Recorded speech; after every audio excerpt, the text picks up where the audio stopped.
Welcome to the Tim Booker channel, where wisdom is worth spreading. Wishing you a pleasant audiobook experience. Today, the book I will be interpreting for you is Crucial Conversations. The Chinese version of this book contains approximately 170,000 characters. I will spend approximately 22 minutes decoding the essence of the book for you, teaching you how to strengthen communication and reach consensus when confronted with conflicting perspectives in both personal and professional settings. Many people encounter such dialogue scenarios in their lives or work. For instance, discussing a promotion and salary raise with your boss. They may believe you are not qualified yet, while you think you should have been promoted long ago. How do you engage in such a conversation? Another example could be during a meeting when your boss proposes a plan that seems hastily thought out, and your colleagues remain silent. Should you voice your opinion to your boss? A very common scenario is marital conflicts, where spouses feel that their partner doesn't care enough or doesn't appreciate how hard they work. How should one deal with these challenging dialogue situations? These are precisely the topics covered in the book, Crucial Conversations. This book serves as an action manual for problem solving, providing guidance on how to reach consensus with others in various crucial conversation scenarios.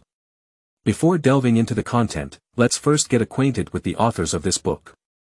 There are 4 authors in total: Joseph Grenny, Ron McMillan, Carrie Patterson, and Al Switzler. They have co-authored 4 New York Times best-selling books together. They established a company called WaitoSmart, which specializes in providing information and training services to enterprises. They have served over 300 companies among the Fortune 500, training more than 1 million people worldwide. The book we are discussing today, Crucial Conversations, is one of their training courses. Now, let's proceed to discuss 2 aspects of this book. The first part will explain what crucial conversations are and why we often falter in these situations. The second part will cover 4 approaches to handling crucial conversations. 1. Clarifying the purpose of the dialogue.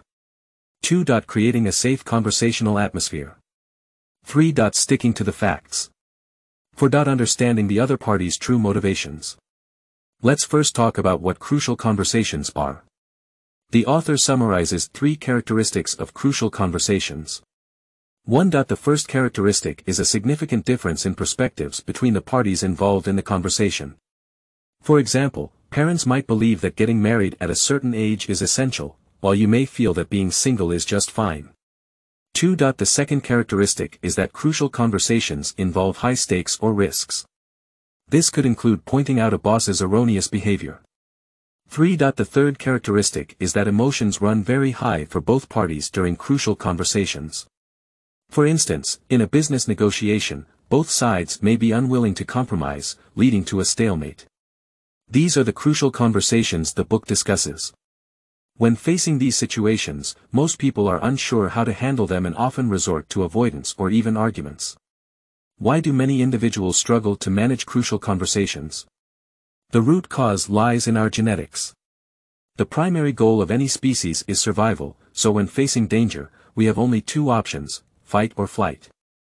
The 3 characteristics of crucial conversations we mentioned earlier, high risk, differing viewpoints, and intense emotions, are often signals of danger. Therefore, our instinctive reactions are either to escape or to become aggressive. Furthermore, when we sense danger, our bodies release adrenaline, and our brains divert blood to the limbs, preparing us for either fighting or fleeing. Consequently, our brains receive less blood supply, significantly impacting our ability to think rationally. Faced with challenging problems, unyielding opponents, an undersupplied brain, and impaired rationality, this is the state we find ourselves in during crucial conversations. This state explains why we may communicate normally most of the time but become flustered when faced with crucial conversations. Now that we know what crucial conversations are and understand the state we're in during such conversations, how do we recognize them? Pay attention when you notice a shift from normal discussions to heated arguments. This could likely be a crucial conversation. Additionally, certain behavioral changes, such as raising one's voice, using gestures, or becoming unusually quiet, could be signals of a crucial conversation. That concludes the first part of today's discussion. Crucial conversations have 3 characteristics: high risk, differing viewpoints, and intense emotions. When facing crucial conversations, we often choose to either avoid them or respond aggressively.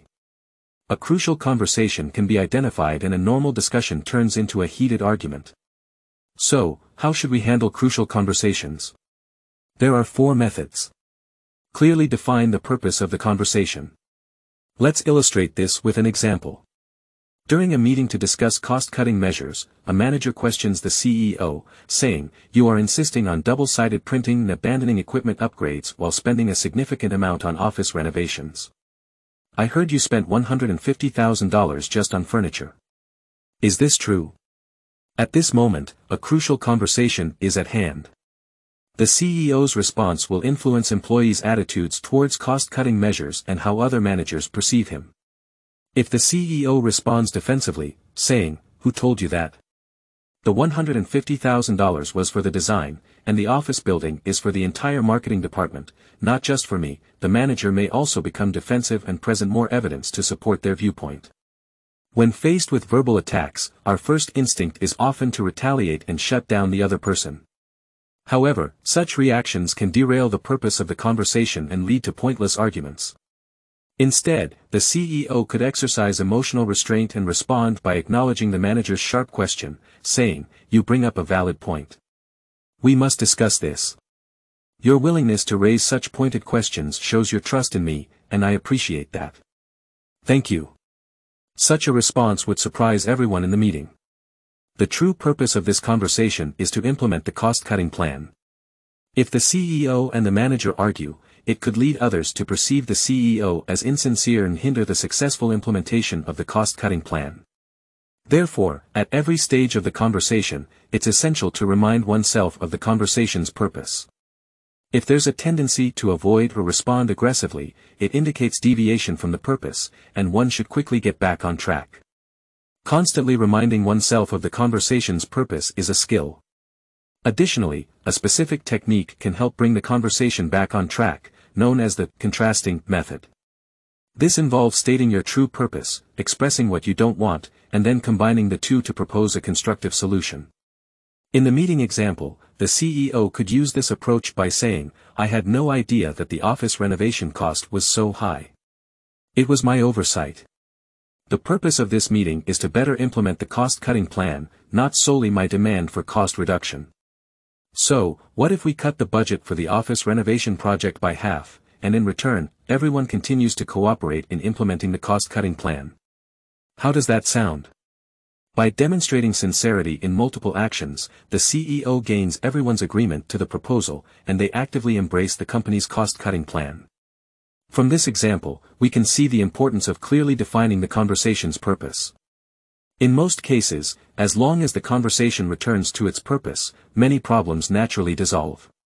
The key points we discussed for handling crucial conversations are: clearly define the conversation's purpose, continuously remind oneself and avoid deviations by recognizing signs of avoidance or aggression. Use the contrasting technique during expression, state the true purpose, what you don't want, and propose constructive solutions. Now, let's discuss the second method for handling crucial conversations: creating a safe conversational atmosphere. Many of us have experienced, during our childhood, a situation where a mother tried to impart a lesson but ended up delivering a lengthy, incoherent monologue, completely disregarding the fact that we no longer wanted to listen. Such one-sided conversations are ineffective. Typically, we believe that for others to accept our ideas, we need to have strong reasoning and impeccable logic, rendering the other person unable to refute our points. However, the author argues that this perspective is flawed. In conversations, we should prioritize the atmosphere before the content. Why is that?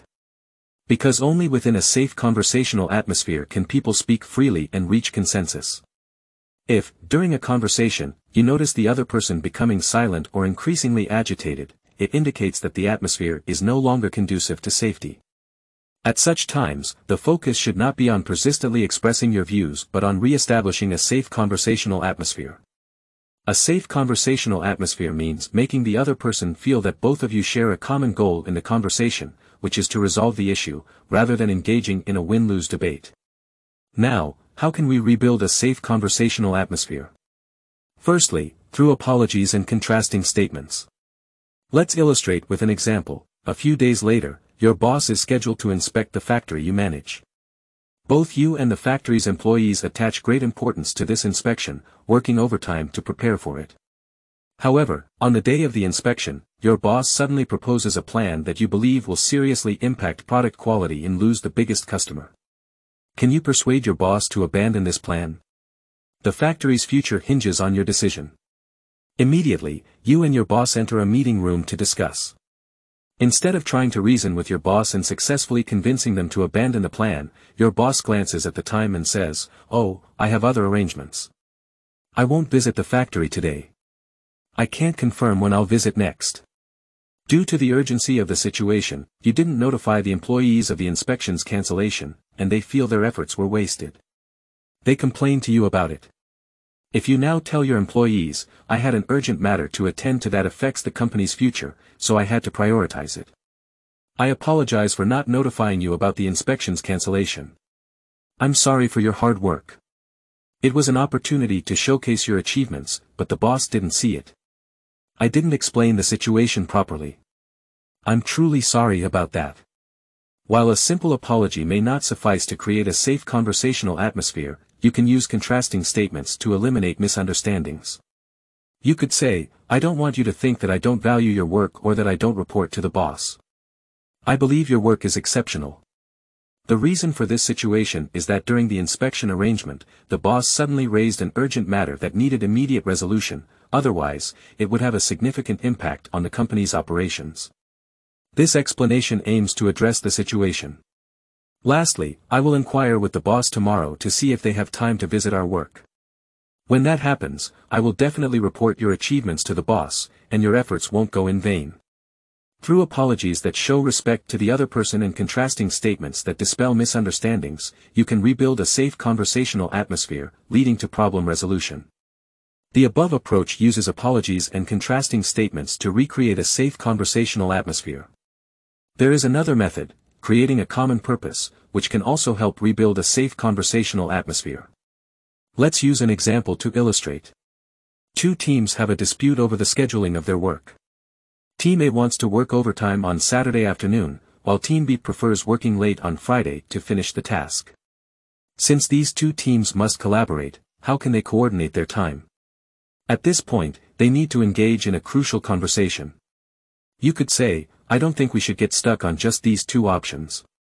We can find a new solution that both of us can accept." This approach aims to find a common purpose. Next, you need to understand why the other party proposed their particular plan.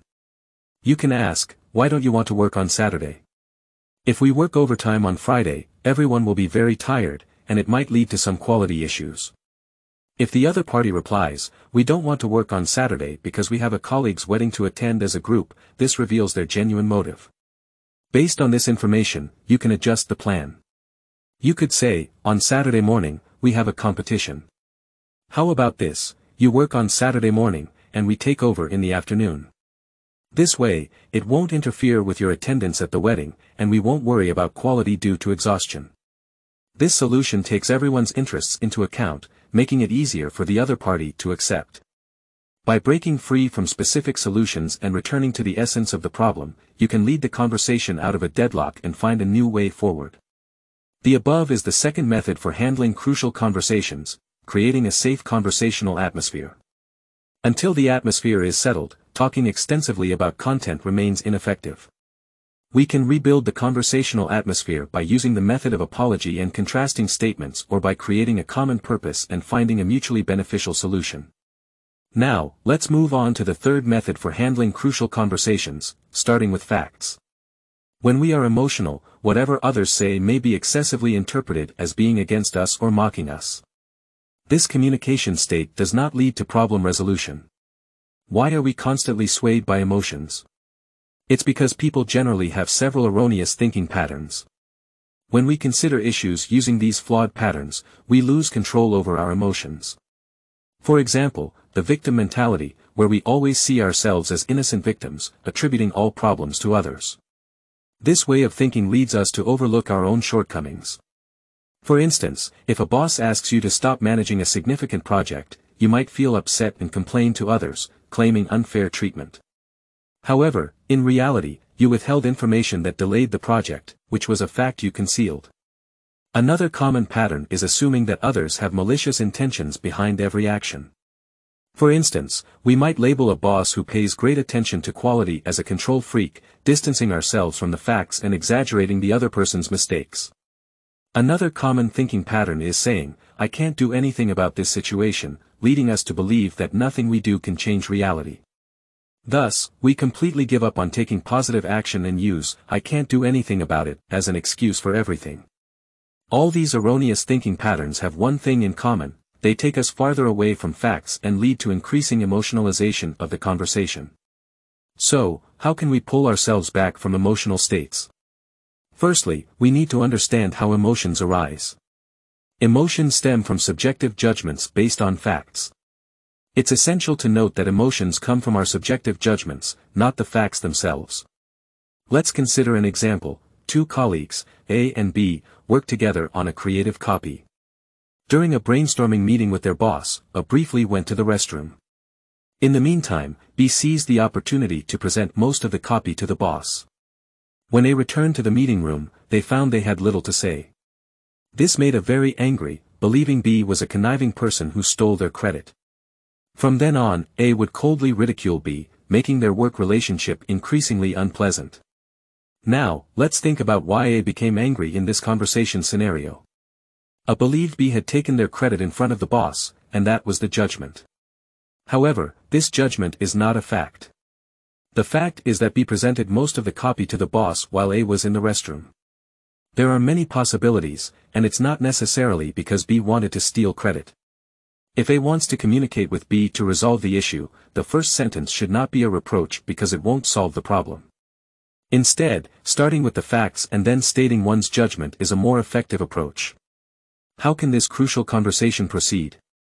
A could ask B, "Why did you present most of the copy to the boss when I was in the restroom? I felt hurt by this." B might respond, "I tend to get nervous and talk too much. I apologize for last time. Next time, when we need to report on our work, we can each present half so that I won't take the chance to shine from you." This way, the problem is brought to light, and it won't affect their future collaboration. The above is the third method for dealing with crucial conversations, starting with facts instead of letting emotions guide us based on our perspectives. By doing so, we can avoid unnecessary arguments and stay close to reality, which is how we resolve problems. Now let's talk about the last part, understanding the other party's true motives. In many conversations, the issue is not that we are unwilling to communicate openly, but rather that the other party is unwilling to open up. This can lead to communication becoming stagnant. Therefore, to become a communication expert, not only do we need to know how to communicate ourselves, but we also need to help and guide the other party to actively participate in the dialogue. For example, many adolescents during puberty tend to be rebellious and avoid communicating with adults. In general, this may not be a big deal as growing up leads to self-awareness. However, prolonged refusal to communicate may affect the child's growth. Therefore, it is essential for parents to engage in a conceptual conversation with their children. Let's set a scene. Recently, your daughter's academic performance has declined significantly, and she dresses in unconventional ways and uses foul language. You are very anxious to talk to your daughter, but she either yells at you or locks herself in her room and refuses to come out. How can you start a conversation at this moment to make your daughter open up to you? There are 4 techniques: asking for viewpoints, confirming feelings, rephrasing, and actively guiding. Now, let's use these 4 techniques to simulate this conversation. Mom, can I talk to you for a moment? I see that your room door is closed. This is asking for viewpoints. Daughter, there's nothing to talk about. Everything you said is correct. So what? You are my mom. Judging from the tone of her words, it seems that there is a misunderstanding between us. I really want to hear what you think. You always say that I interfere with your life, but in reality, we haven't had a chat together in a long time. Can we talk now? Mom, you always say I interfere with your life, but in reality, we haven't had a chat together in a long time. Can we talk now? This is confirming the daughter's feelings and then asking for her viewpoint. Daughter, you manage my school matters and even control my friends. Yet, you say you don't interfere with my life. Mom, it makes you uncomfortable, doesn't it? This is rephrasing the daughter's feelings. Upon hearing this, the daughter might say, "It's not entirely true, but you always express your opinions on everything. It makes me feel very uncomfortable. Mom, I just like to talk a lot. I know it's annoying after a while." This is still rephrasing the daughter's feelings. The daughter might still be angry or unwilling to communicate, saying, "You keep talking about me." The mom needs to continue, "Do you think my thoughts are correct? You skip classes at school and intentionally wear strange clothes just to show that you're different, right? What do you think?" This is actively guiding the daughter to express her true thoughts. Upon hearing this, the daughter might say, "Kind of. I don't want to be like everyone else. Being different makes me feel special. Mom, it's important to express your individuality. However, I think individuality is different from being peculiar. What do you think?" This is asking for the daughter's feelings. The daughter might say, "Yeah, you're right. We've managed to open up this topic again." The daughter's declining grades, strange clothing, and use of foul language are not motivated by wanting to be a bad kid. Her personality is just being expressed in a somewhat extreme way. In the subsequent conversation, you can discuss how she can showcase her personality using more mature methods. By using the techniques of asking for viewpoints, confirming feelings, rephrasing, and actively guiding, you can make a person open up and express their true motives. Based on these genuine motives, your conversation can delve deeper and find new breakthroughs. One important reminder is not to rush to express your own views. Listen more and use the technique of confirming feelings to better understand the other person's viewpoint, ensuring a safe conversational atmosphere, and then proceed with active guidance. With this, I have finished discussing the main content of this book. In conclusion, we first mentioned that crucial conversations have three characteristics: differing viewpoints, high stakes, and strong emotions. Second, we emphasized the importance of creating a safe conversational atmosphere. Third, we discussed starting with facts to initiate conversations with people. Finally, we highlighted the significance of understanding the other party's true motives to fundamentally resolve problems. That covers everything for today. Congratulations on completing another book. Thank you for your support and attention. Please subscribe to the Tim Booker channel, like, and share with your family and friends. Wisdom is worth spreading to create a better future. Thank you, and goodbye.